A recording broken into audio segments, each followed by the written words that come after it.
How does a good person become a monster? It always starts the same way. A normal person, a friend, a neighbor, a loving father, a kind mother, someone just like you. But then, something changes. They make one small compromise. Just a tiny step in the wrong direction. Then another, and another. Until one day they wake up, look in the mirror, and they don't recognize themselves anymore. The good person is gone. The monster has taken their place. But here's the terrifying part. They don't even realize it happened. Would you? The ordinary man who became a monster. Let me tell you about a man named Adolf Eichmann. If you saw him in a coffee shop, you wouldn't look twice. He wasn't a bloodthirsty killer. He didn't have a violent past. He wasn't even particularly cruel. He was an ordinary government worker. He followed orders. He believed he was just doing his job. But that job was organizing the transport of millions of innocent people to concentration camps. At his trial, he didn't look like a monster. He looked boring, like an accountant, not a war criminal. And when they asked him why he did it, he simply said, "I was just following orders." How does this happen? How does a normal, law-abiding man become an architect of genocide? How does an ordinary person become the villain of history? And more importantly, could it happen to you? The Stanford Prison Experiment, the darkness inside us all. If you think the answer is, "I would never do that," history and psychology prove otherwise. In 1971, psychologist Philip Zimbardo conducted a now infamous experiment at Stanford University.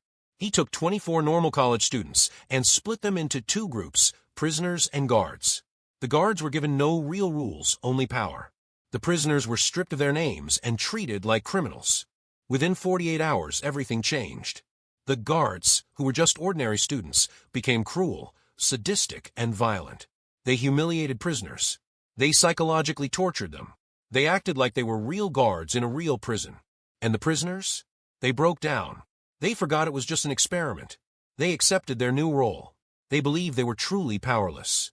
No one forced them to act this way. No one told them to become evil. So why did they? The frightening truth, evil isn't born. It's made. Here's the disturbing reality.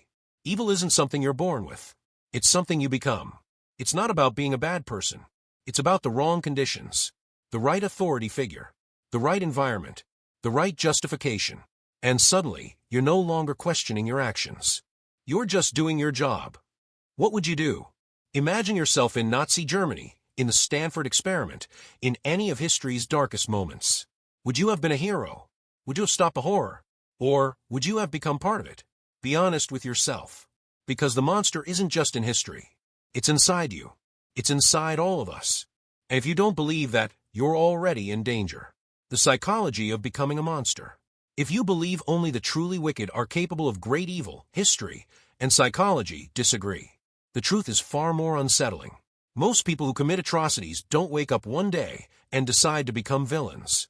They don't feel like bad guys. They don't cackle in the dark, plotting destruction. Instead, they become monsters slowly, step by step, through a series of justifications, compromises, and external influences they don't even recognize. But how does this transformation happen? Why do people, ordinary, everyday people, end up doing things that they would have once considered unimaginable? To understand this, we need to explore the psychological forces that shape human behavior and why none of us are as immune as we'd like to think. 1. The banality of evil, when monsters look like us. What does evil look like? If you ask most people, they'll imagine something dramatic, bloodthirsty dictators, sadistic war criminals, or ruthless killers. But in reality, true evil is often boring, ordinary, and unremarkable. No one understood this better than Hannah Arendt, a philosopher who witnessed one of the most shocking trials in history, the trial of Adolf Eichmann. Eichmann was not a maniacal villain. He was not a raving lunatic filled with hatred. In fact, he was shockingly normal. He was a government worker, a desk-bound bureaucrat, a man who filled out paperwork and followed instructions. And yet, those instructions had led to the deaths of millions of people. During his trial, Eichmann showed no signs of deep ideological hatred.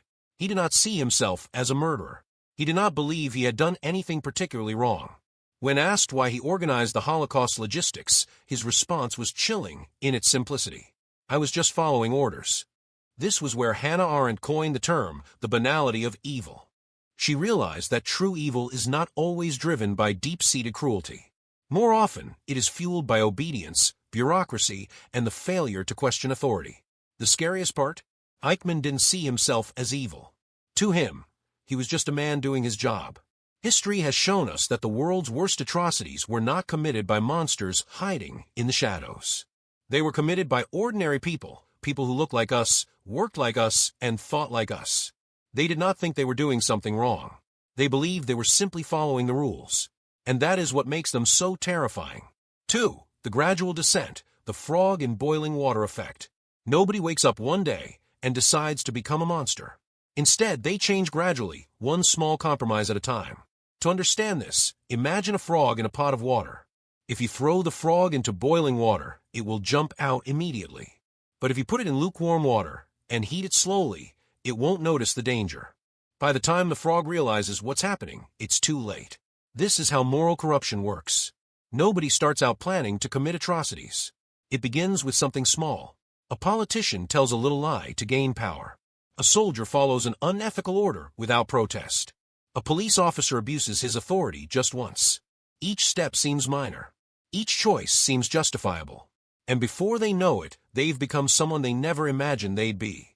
Psychologists call this cognitive dissonance, the mental discomfort we feel when our actions don't align with our values. To avoid guilt, we justify our behavior. It's not that bad. It's just part of the job. I had no choice. And just like that, the water gets hotter. This is how history's worst figures were created. Corrupt leaders who started out as idealists, then became tyrants. Dictators who first silenced critics, then silenced entire populations. War criminals who convinced themselves they were simply following orders. The question is, would you notice if you were the frog in the water? 3. The dark power of groupthink and dehumanization. We like to believe we are individuals, capable of independent thought. But in reality, humans are tribal creatures. We are wired to follow the group. We are influenced by authority. And under the right conditions, we can lose our sense of morality entirely. This is why people don't commit atrocities alone. They do it together. Take the Rwandan genocide. For decades, the Hutu and Tutsi people lived peacefully side by side. They were neighbors, friends, even family. Then, almost overnight, everything changed. Through propaganda, political manipulation, and deep-rooted fears, one group was convinced that the other was the enemy. And suddenly, people who had once shared meals and laughter were killing each other in the streets. This is the power of groupthink and dehumanization. Groupthink, when people stop thinking for themselves. Groupthink happens when individuals suppress their own judgment to fit in with the group. It's easier to go along with the crowd than to stand alone. This is how governments convince entire populations to support wars. Political movements justify violence against opponents. Ordinary people commit acts they never would have done alone. They don't see themselves as bad guys. They believe they are on the right side. They believe they are doing what's necessary. Dehumanization, when people stop seeing others as human. The moment you stop seeing someone as fully human, it becomes much easier to hurt them. Throughout history, propaganda has played a key role in dehumanizing entire groups. The Nazis portrayed Jewish people as rats and vermin. Slave owners justified brutality by claiming Africans were less than human. Political extremists label opponents as traitors to justify violence. Once someone is seen as less than human, normal moral rules no longer apply. And suddenly, violence feels justified. The terrifying truth, you don't have to be evil to do evil.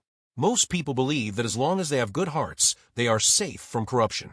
But history shows that good people are not immune to evil. All it takes is the right authority figure, the right environment, the right justification. And suddenly, a good person is capable of horrific things. You don't need to be cruel to become cruel. You don't need to be hateful to commit atrocities. You just need to be in the wrong situation at the wrong time. The question is, if you were in their place, what would you do? The abyss stares back, how power warps the human soul. He who fights with monsters should see to it that he himself does not become a monster. And if you gaze long enough into the abyss will gaze back into you. Friedrich Nietzsche. History is filled with stories of people who set out to fight evil, only to become the very thing they swore to destroy. The revolutionary who becomes a tyrant. The hero who loses himself in revenge. The moral crusader who justifies cruelty in the name of righteousness. What if the greatest danger isn't just evil itself, but what happens when we try to destroy it? Power has a strange effect on people. It changes how we see ourselves. It warps our morality. And sometimes, it turns us into the very monsters we once feared. 1. The abyss stares back, Nietzsche's warning about fighting evil. Imagine a young soldier, full of idealism, determined to bring justice to the world. He fights against oppression. He believes in righteousness. But as the war drags on, he watches his friends die. He loses faith in mercy. And one day he kills, not out of necessity, but out of hatred. He doesn't realize it yet, but he has become what he once despised. This is what Nietzsche warned us about. When you dedicate yourself to fighting evil, you risk absorbing its darkness. The more you see the world in black and white, the easier it becomes to justify anything in the name of good. And eventually, you stop questioning yourself.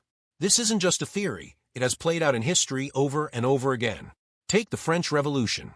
The revolutionaries began as freedom fighters. They overthrew a corrupt monarchy, promising liberty, equality, and fraternity. But as time passed, paranoia set in. They began executing anyone who opposed them. And soon, the revolution became a bloodbath.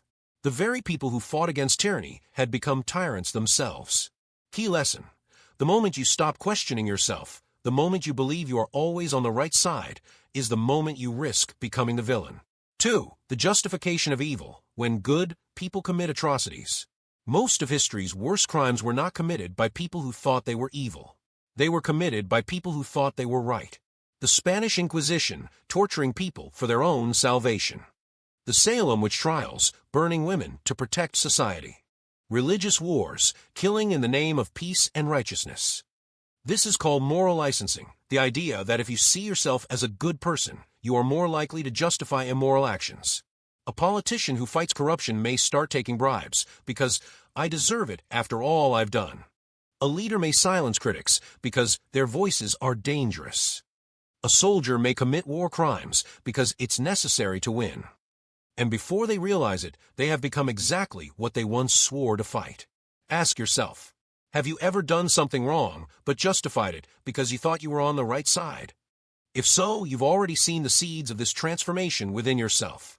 3. Nietzsche's master-slave morality. Why the weak become the strong. Why do the oppressed sometimes become oppressors? Why do people who were once powerless become ruthless when they gain power? Why do revolutions so often end in new forms of tyranny? Nietzsche believed the answer lay in something he called master-slave morality. Here's how it works.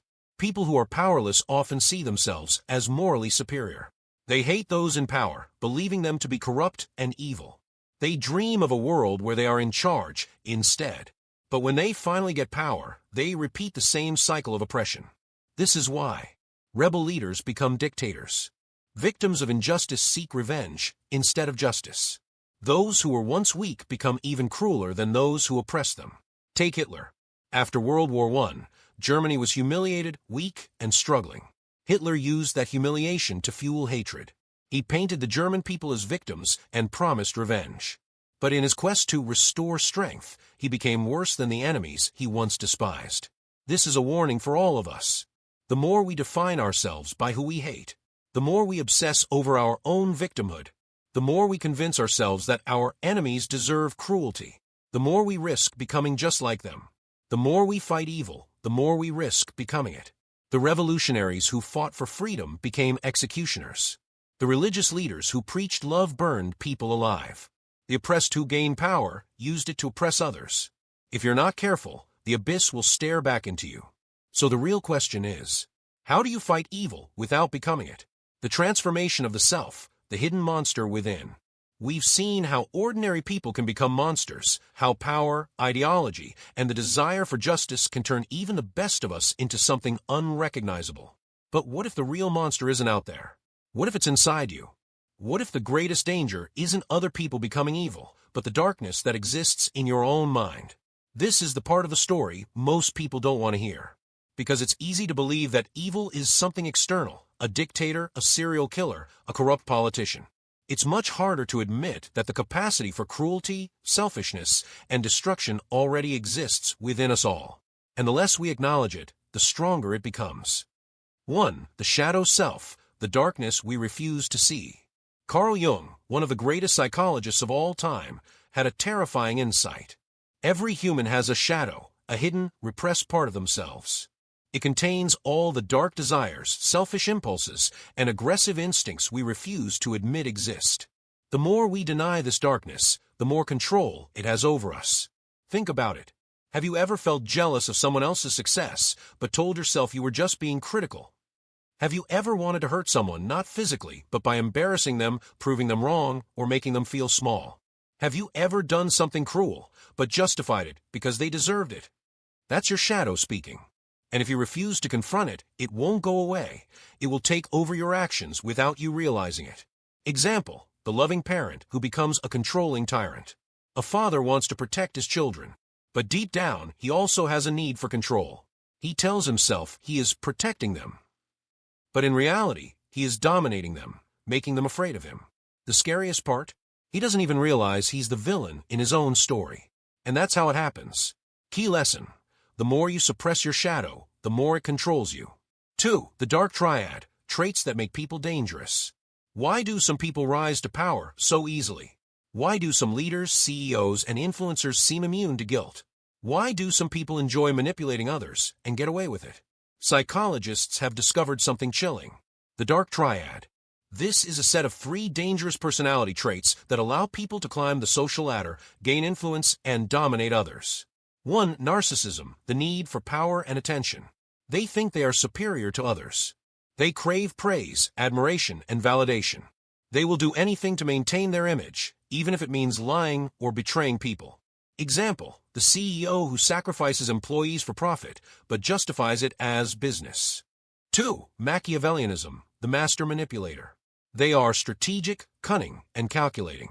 They know how to lie, charm, and deceive to get what they want.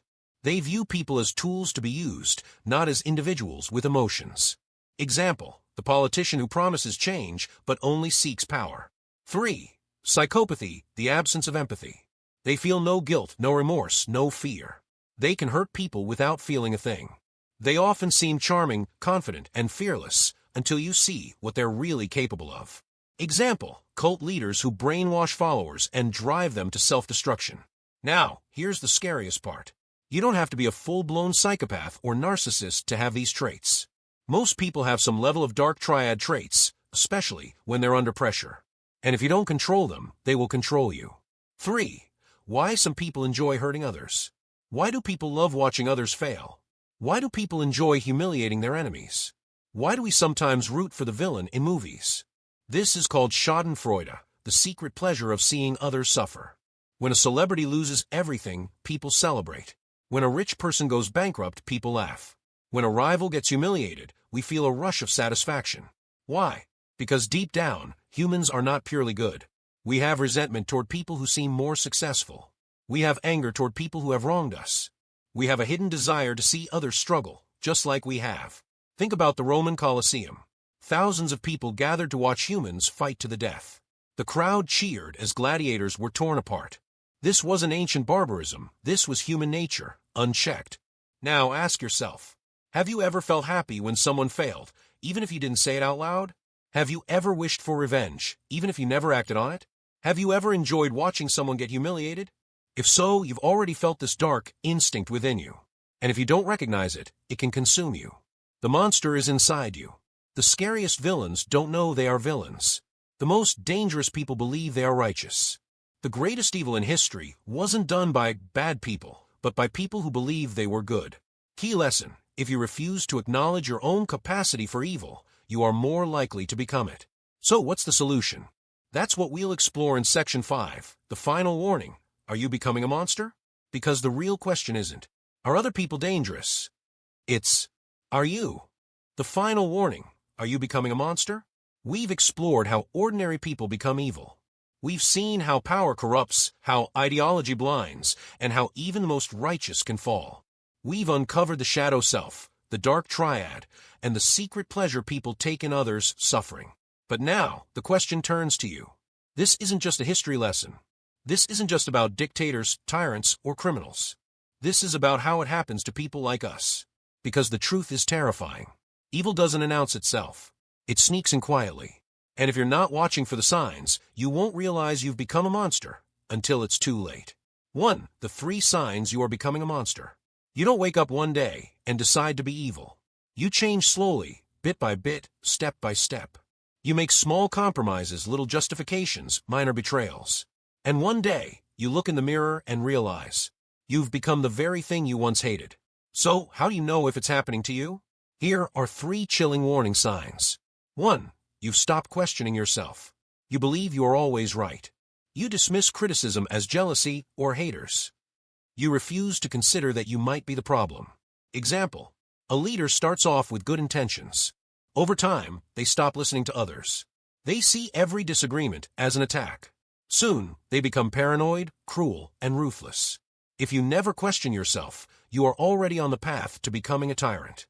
2. You justify hurting others for a greater good. You tell yourself that cruelty is necessary. You believe that ends justify the means. You hurt people but convince yourself it's for their own benefit. Example: a parent who controls their child for their own good. A boss who exploits employees because that's how the world works. A leader who oppresses people to maintain order. The moment you justify cruelty, you've already started becoming a monster. 3. You've lost empathy. Other people are just obstacles. You stop seeing people as human beings with emotions. You start viewing them as tools, enemies, or problems. You feel nothing when you hurt them, just satisfaction. Example: a businessman who sees employees as numbers, not people. A politician who manipulates supporters without caring about them. A person who enjoys seeing others fail. If people's suffering doesn't bother you, you're already losing your humanity. 2. The only way to prevent the descent into darkness. So what can you do? How do you stop yourself from becoming the very thing you fear? The answer comes from Nietzsche. He gave us a final warning. 1. Instead of fighting monsters, create something new. Fighting evil makes you focus on evil. The more you obsess over enemies, the more you become like them. The solution? Don't just destroy. Build. Example: instead of fighting corrupt systems, create ethical alternatives. Instead of seeking revenge, build something better for yourself. Instead of obsessing over enemies, focus on improving your own life. The best way to fight monsters is to refuse to become one. 2. Become who you are, the challenge of self-overcoming. Nietzsche's greatest lesson wasn't about fighting others. It was about conquering yourself. Accept that you have darkness inside you. Acknowledge your jealousy, anger, cruelty, and selfishness. Face them, control them, and rise above them. Example: the difference between a great leader and a tyrant? Both have ego, ambition, and power. But a great leader controls their darkness, instead of being controlled by it. Your greatest battle isn't with the world. It's with yourself. 3. The final open-ended question: what would you have done? History is filled with moments where ordinary people had to make a choice. When Hitler rose to power, what would you have done? During the Rwandan genocide, would you have resisted or joined in? If you lived in Stalin's Russia, would you have turned in a friend to save yourself? Most people like to believe they would have been the hero. But history tells a different story. Most people go along with evil. Most people obey authority, even when it's wrong. Most people justify their own cruelty, just like their ancestors did. So ask yourself, if you were in history's darkest moments, would you have been the hero? Or would you have been the monster? Are you absolutely sure? Because if you never question yourself, if you never acknowledge your own darkness, if you never stop to think, could I be wrong? Then maybe you already are on the path of becoming something terrifying. If this made you uncomfortable, good. If this made you question yourself, even better. Because the people who need this the most are the ones who never stop to think about it. But this isn't just about self-reflection. It's about action. We've gone deep into the darkest corners of human nature. We've seen how power, fear, and small moral compromises create monsters.